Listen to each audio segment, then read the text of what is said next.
Is it bad to pop your knuckles, right? Does it cause arthritis? I'm sure you've heard this. I'm sure we all have heard that it causes arthritis at some point. But in order to answer this question, I think it's best we look at some of the anatomy of the hand. So you are looking at a dorsal aspect of a right human hand. And I want to bring your focus to these right here. These are called metacarpophalangeal joints, or MP joints, because no one really wants to say metacarpophalangeal, but beyond them we have what are called the interphalangeal joints, or IP joints. And these are examples of what are called diarthrosis or synovial joints. These are the highly mobile joints in your body, right? If you can move it, chances are good that is a synovial joint. And synovial joints are the ones that pop, or at least mostly pop. There's different kinds of popping. I should probably say this, right? There's an abnormal kind of popping that's more like tissue flipping and flopping all over the place, and we call that crepitus. That is a whole different story for another day, right? We're talking about just like your typical joint cracking, joint popping type sound. So that's not really technically, I guess depends on who you ask, a crepitus, but that is going to be happening inside of synovial joints. So synovial joints are formed by what are called fibrous membranes or fibrous capsules on the outside. So if we're looking at this, you can see a bunch of tendons, and these tendons are traveling on the dorsal aspect of the hand, and actually most of the tendons you're looking at are coming from the entire forearm, right? So the muscle belly is all the way up here in the forearm, and then that turns into tendons, traverses through the wrist, over the hand, and then it courses into the hand and goes towards like those distal bones of the fingers. But there are some muscles inside of the hand itself, it's just not very many. But around those tendons, you're going to see like this cloudy look. That is connective tissue. And more specifically, it's what's called the fibrous membrane. The fibrous membrane is kind of like a ligament. In fact, some texts will call it the capsular ligament. And what it's doing is it's connecting the bones of your hand. So deep inside of the dorsal aspect or palm of your hand is what are called metacarpal bones. And then in the digits, we have what are called phalanxes. And so these phalanxes need to be connected to the metacarpal bones, and that occurs with that capsular ligament or fibrous membrane. But just deep to that is a very thin piece of tissue called a synovial membrane. And synovial membranes are what produce synovial fluid, which is a lubricating fluid that has the consistency of egg whites. And what it does is it works with cartilage. On either end of these bones here, on the articulating surfaces of them, you're going to find what's called hyaline cartilage, which is very smooth and slippery, but you still want to have some kind of fluid to aid in that reduction of friction as a joint. Because I mean, if you think about how much you can move your joints, that's a lot of friction or potential friction. So you want to reduce that as much as possible.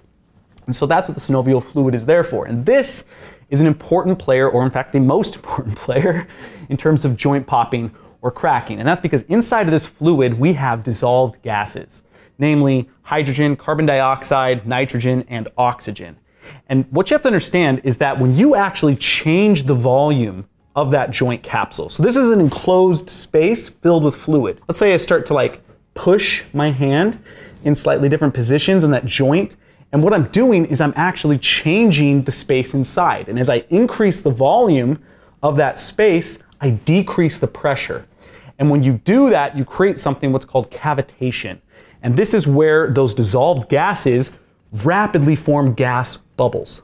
And here's the interesting part. It's the formation of the gas bubble that creates the sound. It's not the bursting of the bubbles. We used to think it was the bursting of the bubbles, but it's actually the formation of those gas bubbles that creates that joint popping sound. So the question is that bad for you? and the short answer is actually no. There's zero evidence, or maybe not zero, but very little evidence to suggest that popping your joints is bad for you, in the sense that the formation and even bursting of those bubbles is going to cause any harm. And I should say that it takes around 15 to 20 minutes or so for those bubbles to actually burst. Some of them might burst during the knuckle popping, extravaganza, but most of them are actually going to take some time to actually break down. And that's why it takes time for you to be able to pop your joints again, because you need to be able to form the bubbles in the first place. But do they actually cause damage to the joint? It doesn't look like it. And there's been quite a few studies on this. In fact, we've even looked at this through an MRI in real time with people popping joints, and it doesn't seem like there's really any damage occurring here.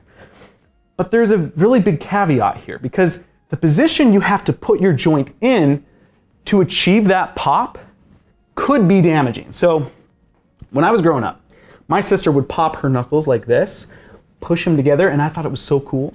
So I wanted to try and do that myself, but I couldn't figure it out.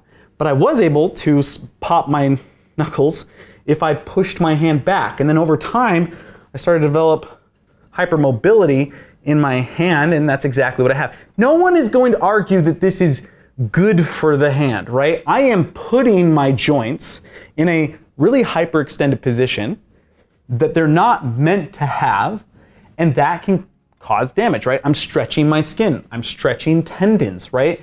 I am stretching that capsular ligament or fibrous membrane. And sure, it does have elastic proteins inside of it, but it doesn't mean it's there to be stretched as much as you want it to be stretched. My point here is the position you put the joint in is extremely important. So if you're out there, you know, like yanking on your neck and you get that pop, right? If you're like me, here's another one. I don't know if I'm gonna be able to do it. I don't know if you can hear that.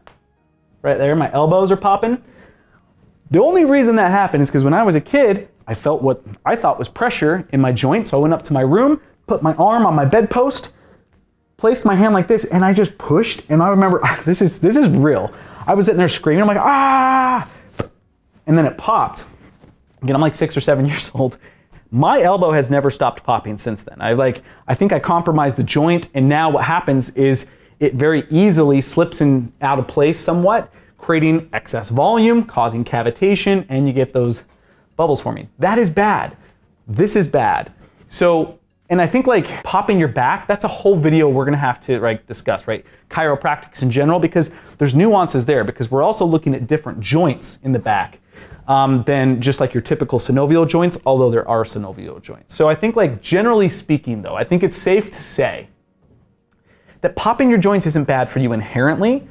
Nothing is wrong with the forming bubbles inside of your joints, but the position you put yourself in to achieve it is very, very important. So do with that as you will. If you're someone who enjoys learning like this in short, information-dense type lessons, then you're going to absolutely love the sponsor of today's video, Brilliant. Brilliant is an online learning platform for STEM subjects. That is math, science, and computer science. They have thousands of lessons and are adding more every single month. Brilliant is fun, interactive, and has lessons for whatever your skill level may be. Right now I'm doing a deep dive into computer science and specifically into large language models. I am verifiably obsessed with artificial intelligence, but since I don't have a background in computer science, Brilliant's lessons have been incredibly valuable in helping me understand what's actually happening underneath the hood, that is, when I ask ChatGPT, Bard, and other models questions. If you're interested, visit brilliant.org/IHA to start a free 30-day trial, and they'll give the first 200 people there 20% off their annual subscription. You can go ahead and find that link in the description below. Thanks for hanging out with me for a little bit. I'll see you in the next video.